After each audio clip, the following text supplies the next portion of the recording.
नमस्कार दोस्तों, आपका स्वागत है। आज हम बात करने वाले हैं मैसेजेस फ्रॉम द मास्टर्स। इस किताब में एक कहानी दी गई है, एक सच्ची कहानी है। वो एक लड़की की कहानी है दोस्तों। उस लड़की ने अपने बारे में ये कहा है कि उसके जो पिताजी थे वो पेशे से जज थे, बहुत ही बड़े जज थे वो। लेकिन उन्होंने अपने परिवार के लोगों के बारे में कभी भी आत्मीयता से बात नहीं की, उनसे प्यार नहीं किया। और ये जो लड़की थी उसको हमेशा लगता था कि उसके पिताजी उसके साथ बहुत ही अच्छे से बात करें, उसके करियर के बारे में बात करें, उसको जीवन में आगे बढ़ने के लिए मदद करें। लेकिन उन्होंने कभी भी प्यार से, जैसे हम दिल से बात करते हैं ना किसी से, वैसे की नहीं। तो उनकी बेटी के बारे में भी उनके मन में भी अपने पिताजी के लिए बहुत ही ज़्यादा कड़वाहट थी।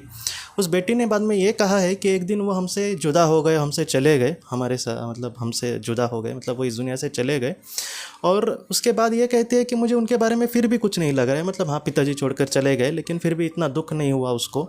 लेकिन एक बार उसने कहा है कि वो जब ध्यान कर रही थी, उस ध्यान में उसने कुछ ऐसे देखा कि जैसे गार्डन में वो बैठी है, गार्डन में जो चेयर होती है वहाँ पर वो बैठी है एक कुर्सी पर, और वहाँ पर उसके पिताजी आए हैं। वहाँ पर जो उसके पिताजी आए वो बहुत ही ज़्यादा जवान दिख रहे थे। जब वो इस दुनिया से चले गए तब वो बूढ़े थे, लेकिन अब वो जब उस ध्यान में देख रही है तब वो उसको बहुत ही ज़्यादा जवान दिख रहे थे। और उसके बाद उसने ये देखा कि उसके जो पिताजी थे वो उनके दिल से इसके लिए जो प्यार है वो दिख रहा था कहीं ना कहीं। कैसे उनके पिताजी के मन में तो इसके लिए प्यार था लेकिन वो दिखाते नहीं थे। और इनका ये जो बेटी है, अब उसकी भी कोई गलती नहीं है, क्योंकि अगर कोई दिल से बोलेगा ही नहीं तो हमें कैसे पता चलेगा कि वो हमसे प्यार करते हैं। तो इसलिए इसको भी उसके लिए बहुत ही ज़्यादा गुस्सा आता था। लेकिन सिर्फ वो वहाँ पर आए, उन्होंने थोड़ी सी प्यार से बात की अपनी बेटी से, और उनके दिल में जो भी प्यार था वो उसकी बेटी को वहाँ पर दिख रहा है, और बाद में वो वहाँ से चले गए। तब वो ये कहते हैं कि ये लड़की हमसे कि हमारे जीवन में इसी तरीके से बहुत सारी चीज़ें होती है। ये जो कहानी है वो कहानी कम और सीख ज़्यादा देती है, ऐसा मुझे लगता है। क्योंकि हमारे जो कुछ अपने लोग होते हैं, कभी कभी किसी बात से हम उनसे चिढ़ जाते हैं, या फिर किसी बात से हमारे मन में उनके लिए कड़वाहट पैदा होती है कि ये हमसे ऐसा बर्ताव करता है, इसको समझना चाहिए, मैं इसके लिए इतना करता हूँ लेकिन ये कुछ भी नहीं बोलता। तो रहने दो, उनके मन में अगर कुछ हमारे लिए प्यार होगा तो वो ज़रूर हमें एक ना एक दिन ज़रूर पता चलेगा। मैं आपको यही कहना चाहता हूँ कि किसी के भी बारे में जितना हो सके हम अच्छा ही सोचें तो अच्छा है। कुछ लोग हमारा हमेशा बुरा चाहते हैं तो उनके बारे में भी हम बुरा चाहे, ऐसा नहीं होना चाहिए। हाँ, अगर वो हमसे बुरा चाहता है, हमारा कुछ बुरा चाहता है तो रहने दो, मैं उसके बारे में सोचना ही बंद कर दूंगा। ये जो कड़वाहट या फिर जहर कहीं ना कहीं कुछ लोगों के मन में होता है दूसरों के लिए, वो जहर कहीं ना कहीं उनको ही खा जाएगा या फिर उनका ही कहीं ना कहीं बुरा करेगा।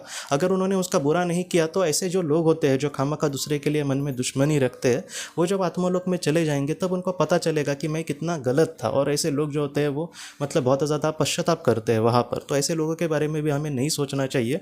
मैं यहाँ पर यह कहना चाहता हूँ कि हमारे जो कोई घर के लोग हैं या फिर हमारे करीबी लोग हैं, उनकी कुछ ऐसी भी बातें होंगी जो हमें ठीक नहीं लगती, तो उसको भी एक्सेप्ट करें और आगे बढ़ो। क्योंकि हो सकता है कि उनके दिल में जो सच्चाई है वो बहुत ही अच्छे हो सकती है। बहुत बार मेरे खुद के जीवन में कुछ ऐसे मैंने लोगों को देखा है कि जो अच्छे से बात नहीं करते, फटक से कुछ बोल देंगे, लेकिन जब किसी को ज़रूरत पड़ी तो हम जितना नहीं मदद करेंगे उतना वो दूसरे को मदद कर सकते हैं। ऐसे भी लोग मैंने देखे, तो थोड़ा सा एकदम शॉकिंग लगता है कि ये तो किसी से बात भी नहीं करता था और आज इतना अच्छा बर्ताव कर रहे हैं। तो मुझे ऐसे लगता है कि कुछ उनके स्वभाव के गुण होंगे, गुण या फिर दोष होंगे, तो उसको भी हमें एक्सेप्ट करने की ज़रूरत चाहिए। और इसके साथ साथ मैं सिर्फ इतना नहीं कहूँगा, बल्कि मैं ये भी कहना चाहता हूँ कि आपके अपने लोग अगर आपसे प्यार करते हैं, हमारी कोई पत्नी है वो बहुत ही ज़्यादा हमसे प्यार करती है, या फिर कुछ खाने का वगैरह लाती है, तो बहुत ही अच्छे तुमने बनाया, कैसे भी वो बने लेकिन बहुत ही अच्छे तुमने बनाया, सच में तुम बहुत मेहनत करती हो हमारे लिए, हमारे परिवार के लिए। ऐसे बोला तो किसी को अच्छा लगता है। हमारी माँ हमारे लिए करती है तो उसको हम कुछ उसकी स्तुति करें, इससे क्या होता है कि उनके बहुत अच्छा लगता है करना हमारे लिए। तो ये मैं कहना चाहता हूँ। सिर्फ ये कहानी यही नहीं सिखाती, बल्कि वो ये भी सिखाती है कि आपके मन में अगर प्यार है किसी के लिए, वो भी आप बताने की कोशिश करें। क्योंकि हम आत्मा नहीं है कि उसके मन में क्या चल रहा है वो मुझे डायरेक्टली पता चले। हम एक इंसान है, इंसान को उसके बारे में डायरेक्टली पता नहीं चल सकता। इसलिए जब हम कहेंगे या फिर दिल की बातें हम जब खुलकर कहेंगे तब हमारे अपनों को बहुत ही अच्छे से पता चलेंगी। मैं इसलिए आपको यही हाथ जोड़ के विनती करता हूँ कि आपके जो अपने हैं उनसे आप प्यार का जो आपके दिल में है, जो सच्चा प्यार है, वो दिखाने की कोशिश करें। और जितना हो सके आप तब उनको और भी ज़्यादा अपने लगने लगेंगे। तो इसी तरीके से हमें जीवन में आगे बढ़ना होगा हमारे अपनों के लिए दोस्तों। तो दोस्तों, हम अपनी अगली वीडियो में किसी नए विषय को लेकर मिलेंगे। तब तक आप अपने परिवार का ख्याल रखना। आपका बहुत बहुत धन्यवाद। ज़िंदगी की रोशनी ये एक कंसल्टेंसी है जो ऐसे लोगों को मदद करने की कोशिश करती है जिन्होंने किसी अपने को खोया है या फिर जो लोग अपने जीवन में बहुत ही ज़्यादा दुखी है। जो लोग इस संस्था के साथ जुड़ते हैं उन्हें पास्ट लाइफ रिग्रेशन की ऑडियोज़ भेजी जाएगी, जिससे घर बैठे वह पास्ट लाइफ रिग्रेशन का अभ्यास कर सकते हैं। और उन्हें 5 मेडिटेशन ध्यान की भी ऑडियोज़ भेजी जाएगी और इसके साथ साथ उन्हें PDF किताबें भेजी जाएंगी जो हिंदी और अंग्रेज़ी में है, जो मोबाइल पर या फिर लैपटॉप पर आप उसे पढ़ सकते हैं। और 10 ऑडियो बुक्स भी आपको भेजी जाएंगी।